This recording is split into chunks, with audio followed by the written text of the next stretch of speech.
Welcome to the Audit Podcast, the #1 podcast for the audit profession. Be sure to check the show notes for all of our social media channels and to sign up for the Audit Podcast newsletter. Now, here's your host, Trent Russell.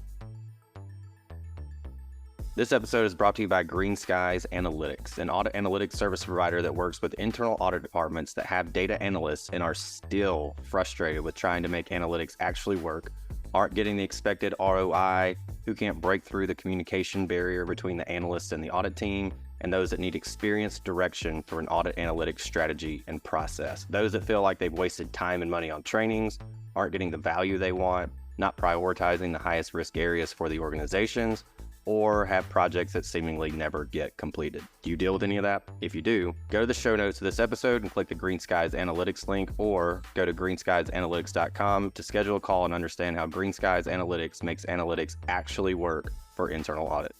Hello, everybody, and welcome to the Audit Podcast. I am your host, Trent Russell, and today, as we continue our series on the 2022 Beacon Award winners, we have the one and only Norman Marks.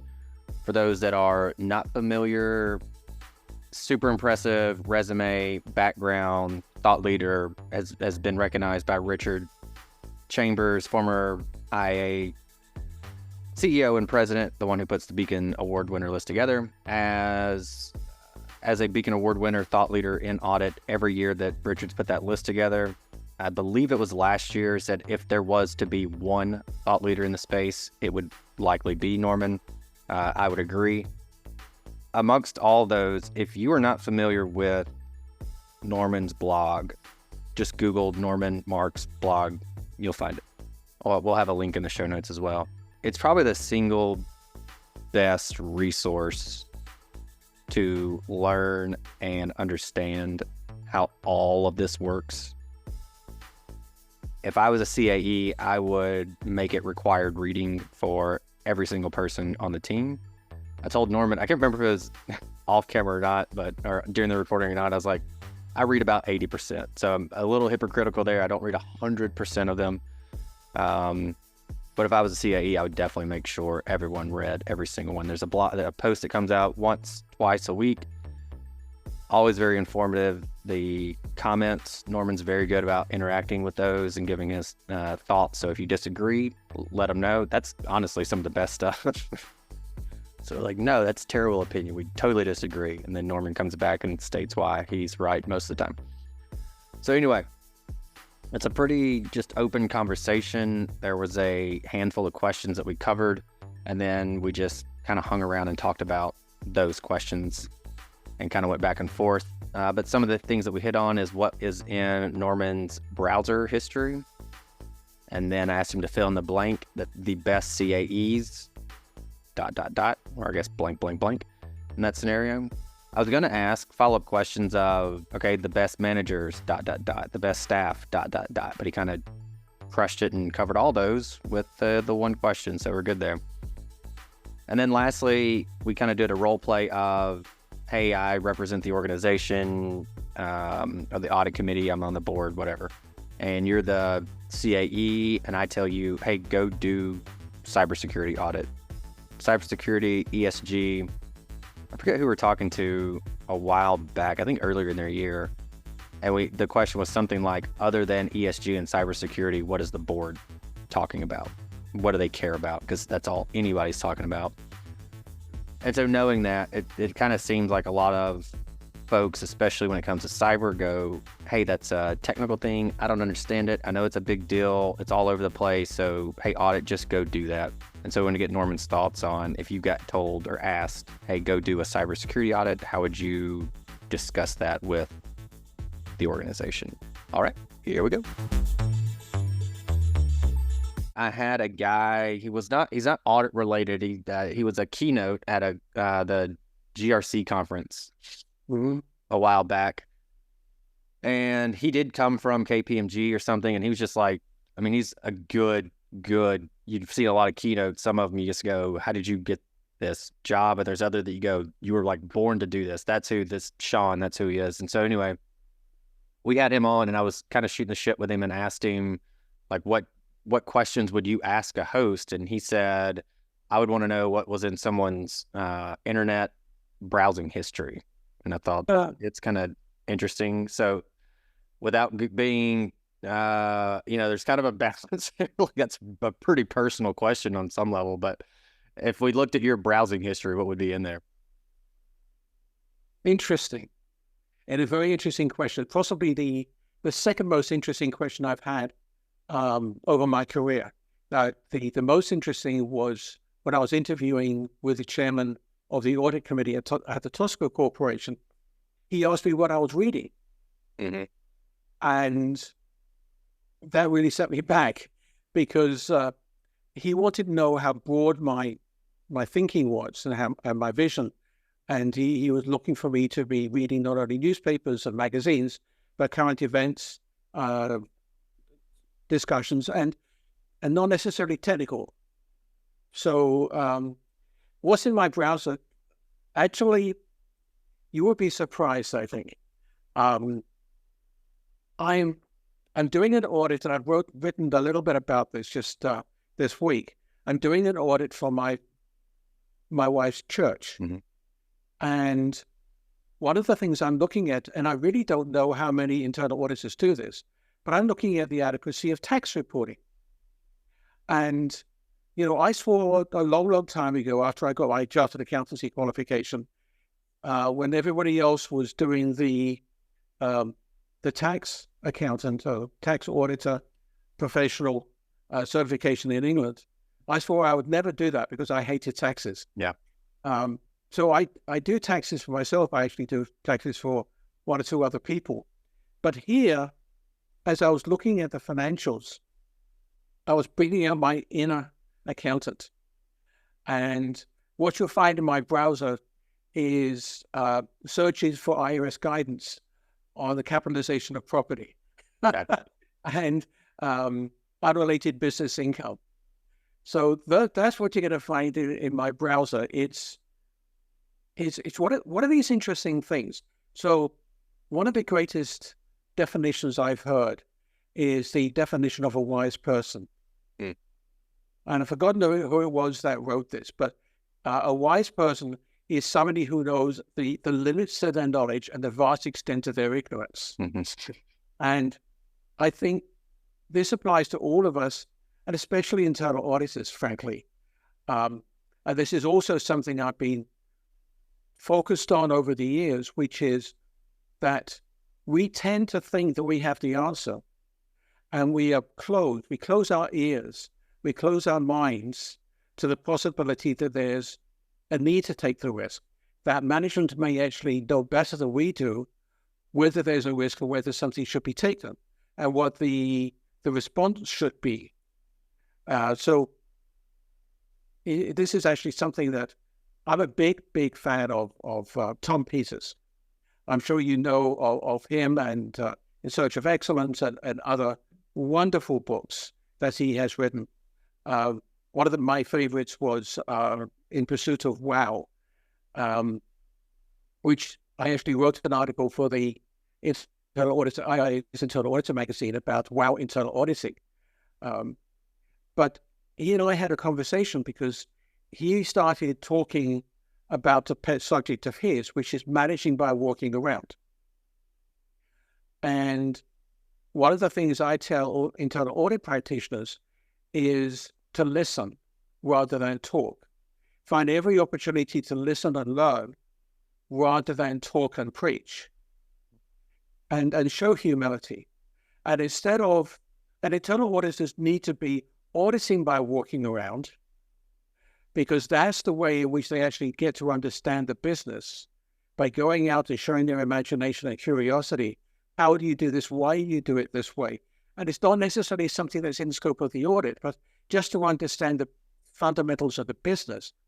So therefore, you can contribute more in terms of your assurance of advice and insight.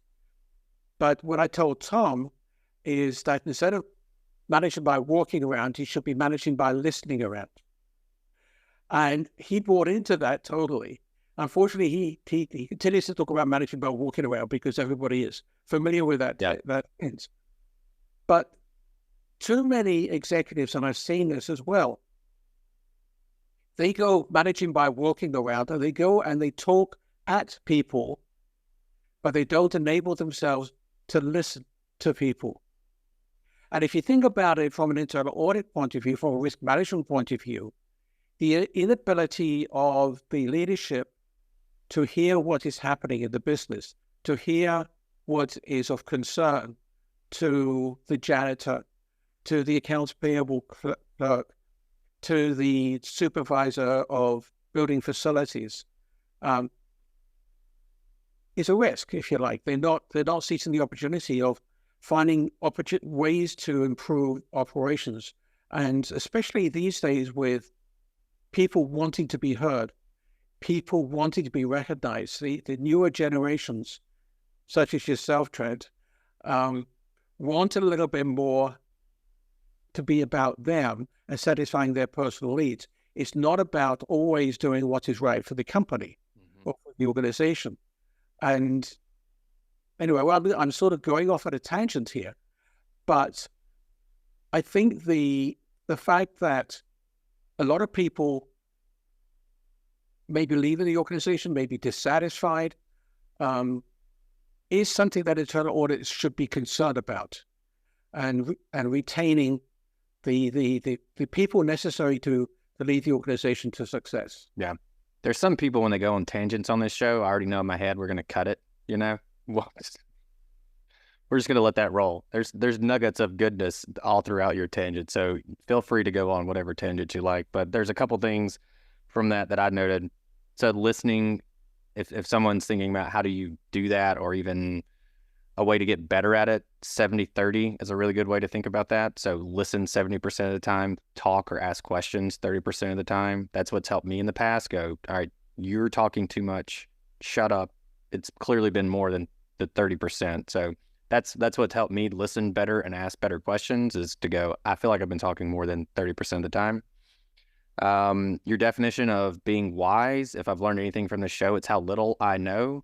If I've learned anything even more from reading your blogs, it's how little I know about other areas of risk management. And so with that said, and given the season, I'm like a wise man. I think I'm like one of the wise men, very wise in that sense. The thing that we are going to edit, though, is that you said that was the second best question you ever heard, and already gave Sean credit for suggesting that to me.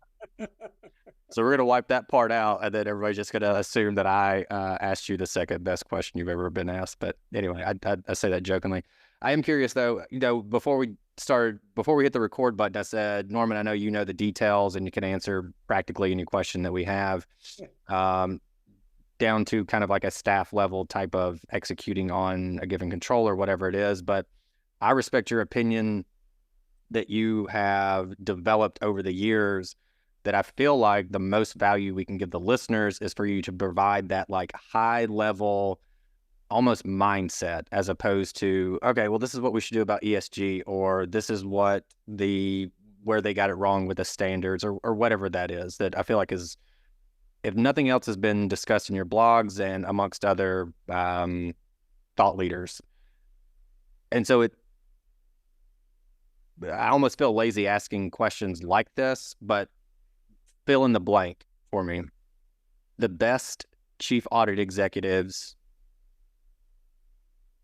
Listen, I'm going to keep coming back to that. And I think the best internal auditors, the best executives, the best humans, listen. And if I had one type of training that I would recommend for everybody, it's in active listening. Active listening. I heard a definition just on the radio this morning, that somebody is listening if they're actually thinking about the same topic as the person speaking. But most people, and there's another piece of research that I've heard, most people are actually not really listening. They're waiting for the other person to stop talking so they can talk. Yeah. But active listening and getting the most out of everybody is such a wonderful technique. It's a way to really understand what's happening and why it's happening, why people are doing something, not just what they're doing. And it's also a way of building relationships. I tell this story, and I don't know whether you, Trent, or others have heard this one before from me, but when I was at Tosco Corporation, one of my managers went off to speak to a senior executive, and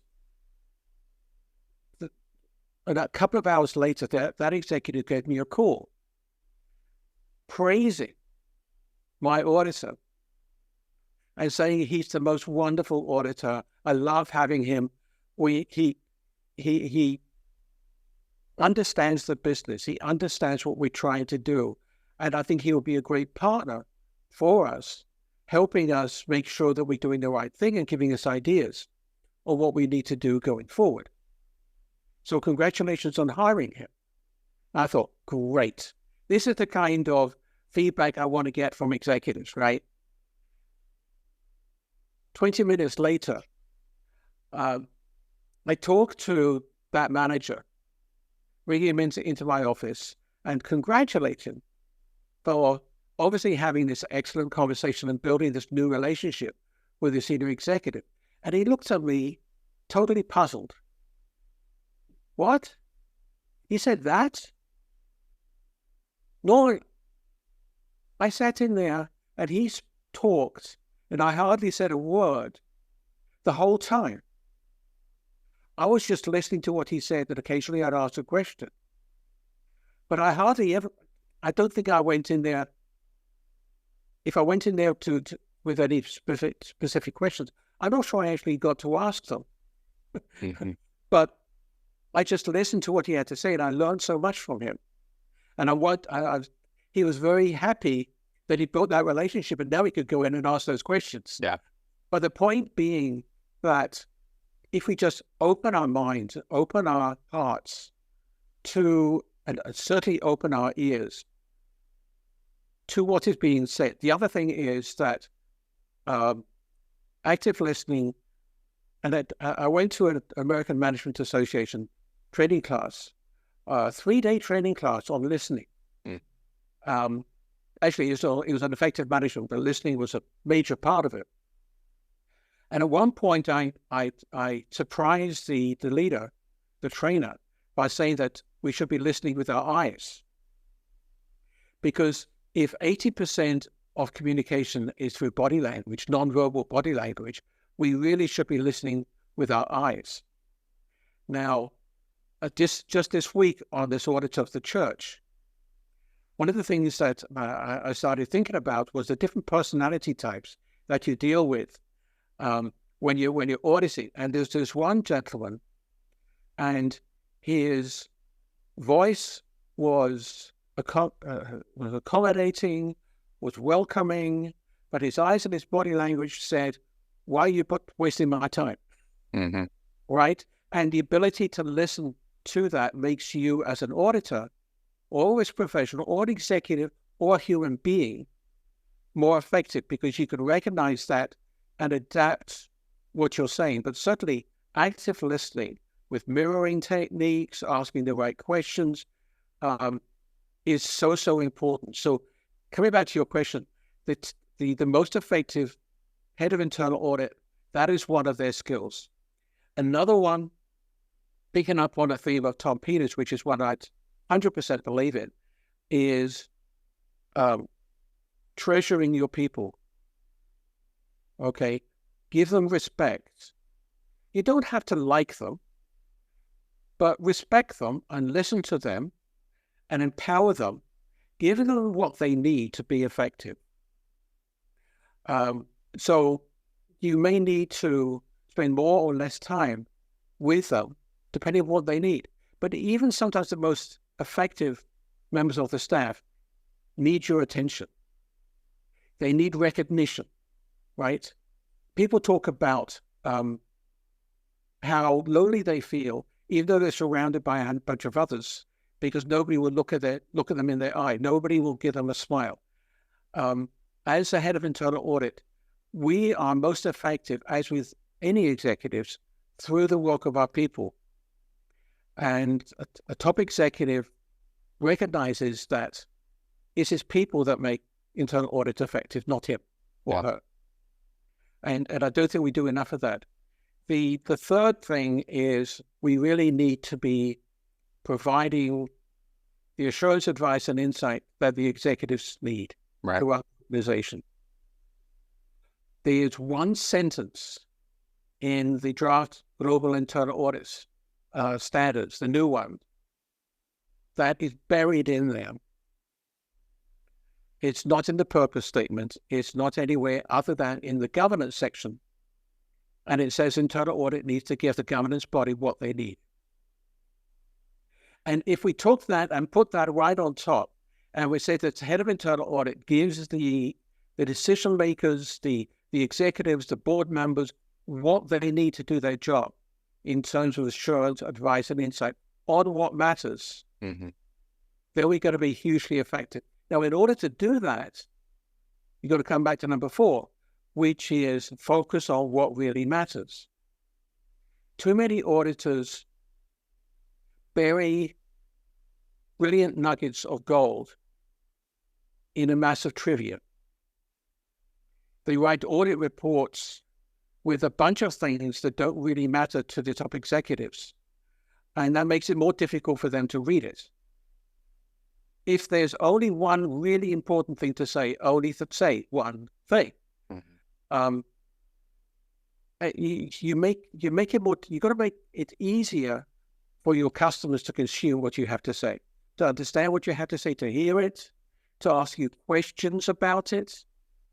And that's another thing. We spend too much time focusing on written communications and not on communicating through our relationships and having constructive discussions about what is happening and how it can be improved. If we are supposed to be a member of the management team, the executive management team, then we've got to act as a member of the executive management team and talk to people and be willing to listen to them and work together with them to understand the impact of what we're seeing, give them the assurance they need and the advice and insight to make, if necessary, improvements. The first thing before that rant, you mentioned that it started off with active listening, and you're talking about the importance of that. I'd never felt more pressure to effectively, actively listen to someone in my life as it did when you kept going. You know, I was like, okay, I gotta be good at this. This is the topic that he's talking about right now. I could do the example right now. The other thing is, of those 4, so active listening training, Google it, go read books. People can figure that out. Treasure people, somewhat similarly. You've got to practice it. You've got to practice it every minute of every day to be effective. I think that's something that's easy to do because, especially if you are married, you kind of have to do that every single day. Or you have kids or something, you have to do it every single day. Oh, come on. How many husbands and wives are actually effective in doing that? You have the opportunity to practice every single day. You have the opportunity, yes. Yeah, okay. Treasure people, somewhat similarly, there's tons of management books on how to do that, and you can practice that, again, every single day. But it's got to be in here. It's got to be what? It's got to be in your heart. It can't be something that you learned in a management training class. Yeah. It's got to be something that is actually, because you have to believe it, because your staff will see this as false if it's not. Good point. Assurance, advice, insight. Hopefully we're doing that already. I mean, that's kind of what we're supposed to be doing. Then 4, focus on what matters. So this is the one I kind of want to get a little bit more into the how. Yeah. To me, the advice I've given is just ask. Like, what do you want? What do you need? Just ask them what they want, what they care about, rather than making assumptions, although I'm fine with making some assumptions. And then with that, I think especially at the executive level, maybe, know that there's going to be some ego involved in what they want. And so if I just asked a given CEO, like, what do you want? I'll get a surface level answer. Right. But buried under that also, there's, I think, some ego that needs to be considered. So how would you approach how do you understand what someone actually wants? Well, first of all, they may not know there's a difference between what they need and what they want. Yeah. And I don't necessarily pay a lot of attention to what an executive wants, because that may be what he wants personal, and it's not relevant to the success of the organization. I try to focus on what is important for the success of my organization, not just avoiding failure, but actually realizing opportunities and delivering the potential of the organization. So it starts with understanding what are the objectives of the organization, what needs to be accomplished in order to achieve them, and what could go wrong and inhibit that. So you notice that I didn't start with what could go wrong. I started with what needs to be done. Because too many people focus on the negative and they don't realize there's an upside that can be managed as well. And I will make sure that my audits, the scope, and in fact, even the individual ones, are designed to provide the assurance, advice, and insight that they need. That may not be something that they even knew they needed. So when I ask them what they want, they won't necessarily tell me because they don't even know. Yeah. We can tell them. Take this point with the church. Okay. I'm finding issues with the accounting they had no idea about. So if I'd asked them what they wanted, it would never have come out. It would never have come up. And this is one of the problems with the interview, relying upon interviews with executives, is they don't necessarily know, and they won't necessarily tell you either. But if you think about, and you talk to them about, what does it take to achieve this particular metric, this particular goal? And now you can start thinking about, what are you focused on? Where do you spend your time? And it's another question. I prefer to ask, where do you spend your time, than what do you worry about? Where do you spend your time? It's perhaps a better indicator. But the other side of that is that while I'm focusing on making sure I understand what are the things that matter to the success of the organization, I try to be very disciplined to avoid auditing what doesn't matter. Yeah. And I got into a little bit of a discussion on my blog about this week, where somebody was talking about, well, don't you talk to the executives as you start an audit of subsidiary to find out what their risks are? Well, yes, I sort of do, but I've already decided to go in and do that audit because there's something happening there, which is an enterprise risk. If I spend a lot of time working on what management of subsidiary is concerned about, I may be spending maybe even most of my time working on things that would never matter to the leaders of the organization. And there are so many risks these days, things that deserve and merit our attention that we're not focused on, such as all the potential disclosures that are not subject to external audit review. Mm-hmm. A couple of those are hitting the high notes in terms of cyber, in terms of ESG, but the corporation makes a lot of disclosures, and there's a risk if those are wrong in a material sense. But even more so, we've got the loss of people, we've got fluctuations in the economy, fluctuations in raw material prices and how they're being managed. Loss of key personnel is a big issue right now, isn't it? In some industries, and people like Sean Lyons would talk about reputation risk. There's a lot of areas that we're not auditing, is my point, and that are potential source of risk to the organization and its success. So we have to be very disciplined and not waste our time doing things that will contribute that value to our customer.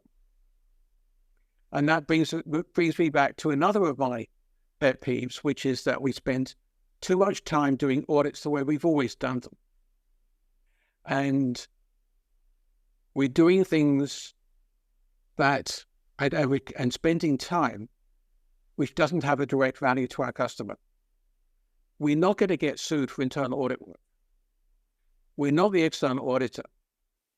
So why are we spending up to 40% of our time doing administrative tasks, administrivia, such as reviewing working papers and making them get revised, going through 3 or 4 versions of an audit report? Yeah.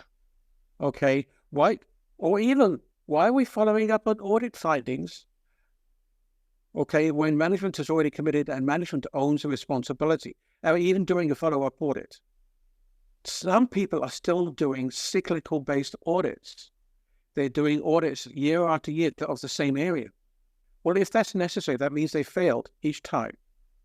If you've been in to do an audit and things haven't improved, that's on you. Mm-hmm. There's something wrong with the way in which you're sitting down with management and talking about, discussing, you're listening as well as them, what needs to be done and why it needs to be done. So focus on how effective you are.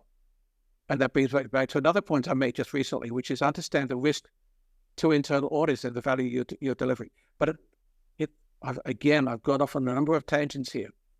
But there is so much that internal auditors can do to be more effective and more efficient, provide our customers with the assurance, advice, and insight they need when they need it in a form that they're able to take action on, because you've been sitting down with them talking about it, not just writing a report. A report doesn't persuade anybody to do anything. The inefficiencies post that you made, or blog post that you made, I think it was within the past 2 or 3 weeks, maybe even 4. That was one of my favorite. It was one that I was working with a group, and that's kind of a pet peeve of mine. Who cares about the wording of this thing if it's especially internal? Like, just let it go. Like, just, if that's how they write, let them write like that. It doesn't matter that it matches your style. That's kind of been a pet peeve of mine. And so when I read that with yours, and you took it, I think, even a couple steps further, and where the inefficiencies that you've seen or that we could get rid of, and I pointed to it in working with a group and reviewing some of their process, their analytics process. I went, look, you don't have to believe me. And I just sent them a link to that post because they are familiar with you and your expertise. And I was like, Norman agrees that this doesn't really make any sense and that we don't need to do this. They're like, okay, fine, that'll work. So I appreciate you helping me get that point across. The other thing, because you said this and it made me realize from the first time that we talked, or that you were on the show a couple of years ago, I believe, the question you said that you like to ask folks is, where have you been spending your time? The clip that we chose from the last time we were on here, and we can link it in the show notes. If not, Google the Audit Podcast, Norman Marks, YouTube, whatever. People know how to use the internet. You can find it. But the clip that we chose, it's just you just like this probably 8-10 questions that were similar to that they were just, these are really good questions that we could ask management. Even if you're just, we talk about relationships all the time on this show. If you want to build a relationship and understand and empathize with someone, asking that question, where are you spending your time, as opposed to just as an opener. So heads up for everyone that I'm going to have a Zoom call with in the future. You're likely going to get that question from me instead of, how you been doing? How's your day been? Yeah. How's your week been? You're probably going to get, how have you been spending your time, or where have you been spending your time this week? I think that's such a good question. So all that to say, now I'm going on tangents. All that to say, go watch that video. I remember going back. I've referred to it often. And at one point I wrote down every one of those and stashed them somewhere. So I'll have to dig that back up. But something that, I talked about, I didn't want to get too detailed because I want your high level kind of thoughts. But I know I'm not a cybersecurity person. It's not something that I stay up to date on a ton. But I know, I think it was this year, maybe 2 years ago. I know you've written about it a lot, but you brought it back to cyber hits everywhere. How does that tie to the objective? Like if you're going to scope an audit or look at cybersecurity risk, how does that tie to the objectives of the organization? Which is the thing that I think really like put it in my head and drilled it into me of that should be our focus a lot of the time, if not all the time. So I was curious, like, let's say you are the CAE or the auditor, whatever, and I am the audit committee chair or represent the board. And I say, Norman, we know cybersecurity is a big deal. Go audit it. What would your reply be? Go audit cybersecurity. I would say that I'd be happy to do that, and I will report back.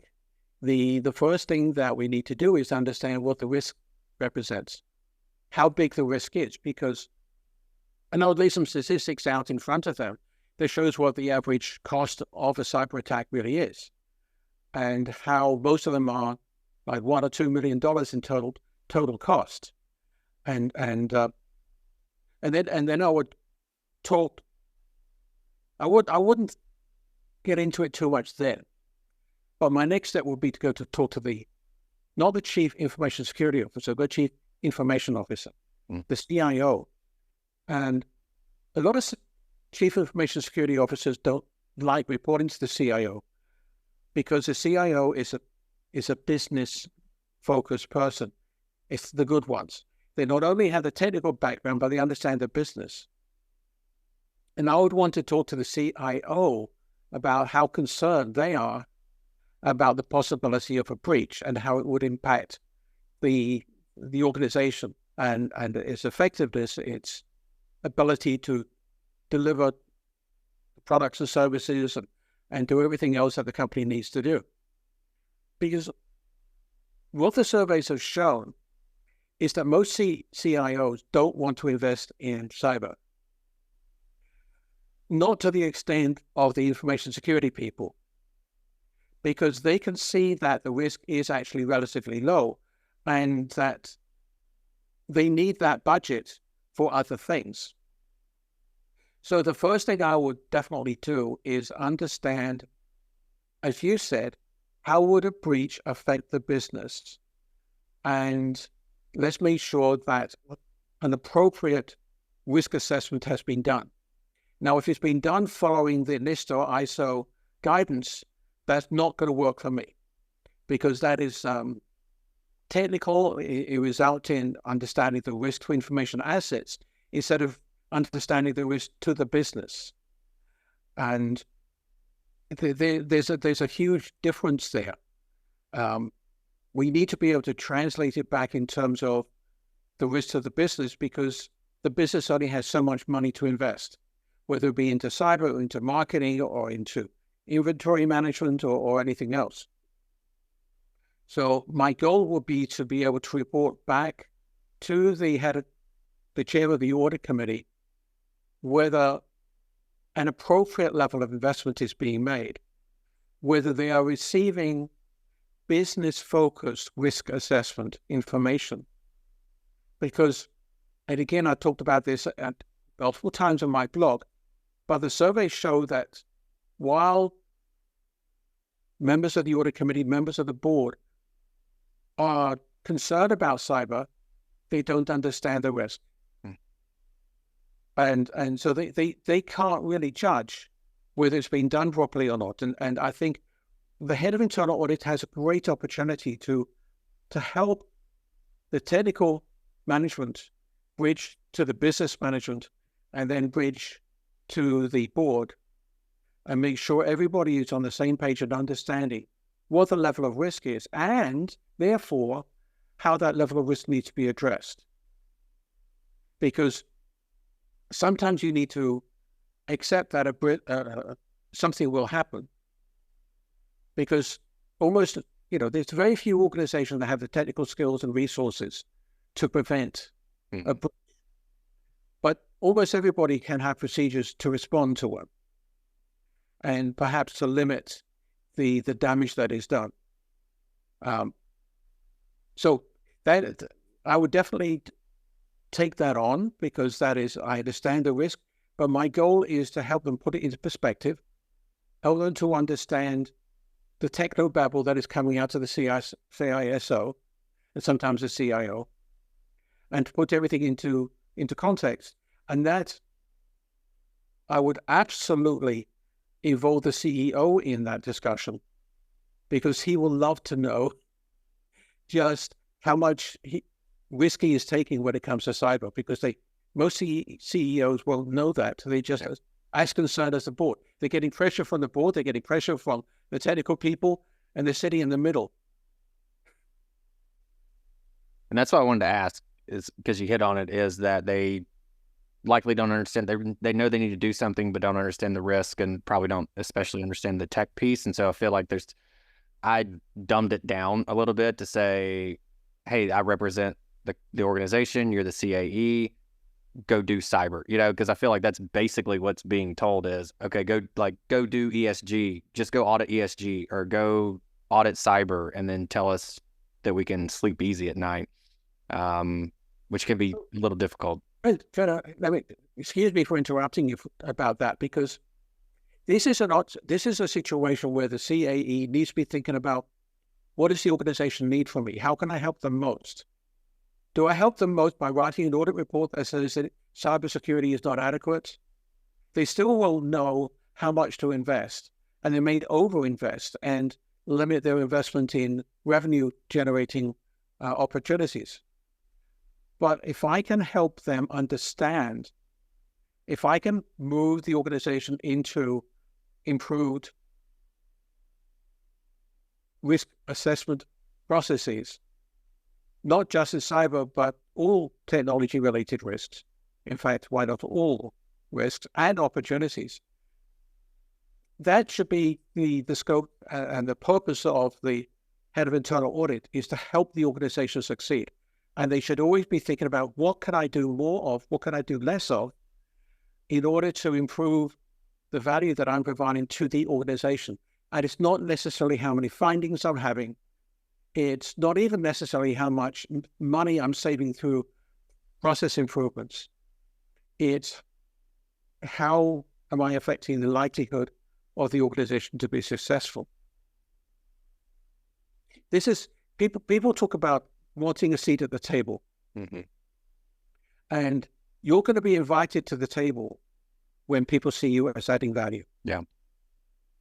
And not just being there ready to write an audit report. Yeah.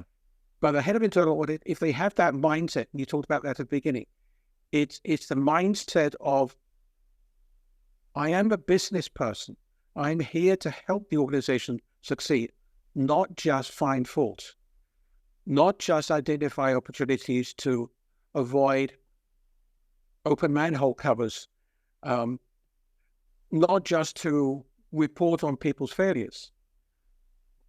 It is to provide that assurance that people need so they can rely upon processes, systems, people, organization,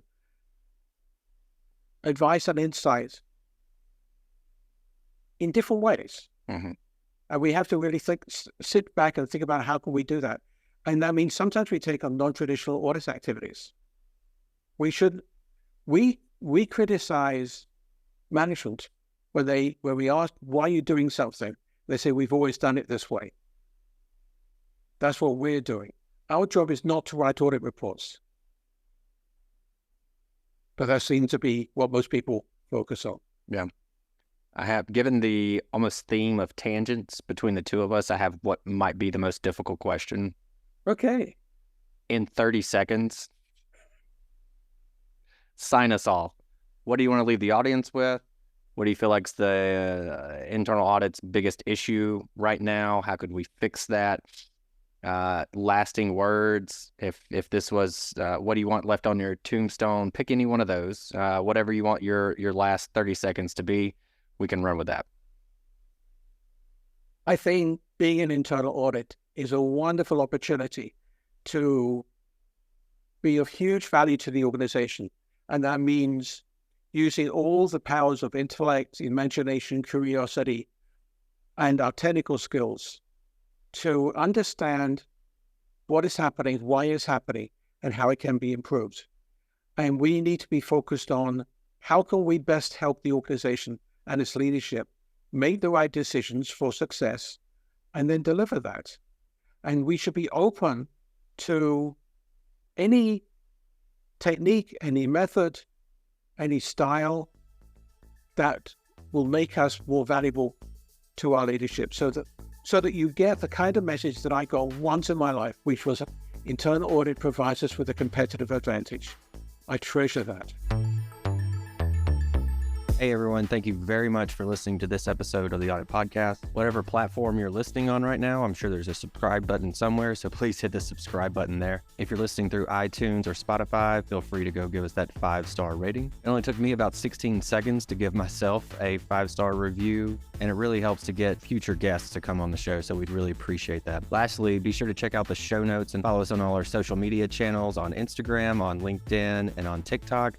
Also, if interested, please sign up for our weekly newsletter from the Audit Podcast. Thank you all. Have a great one.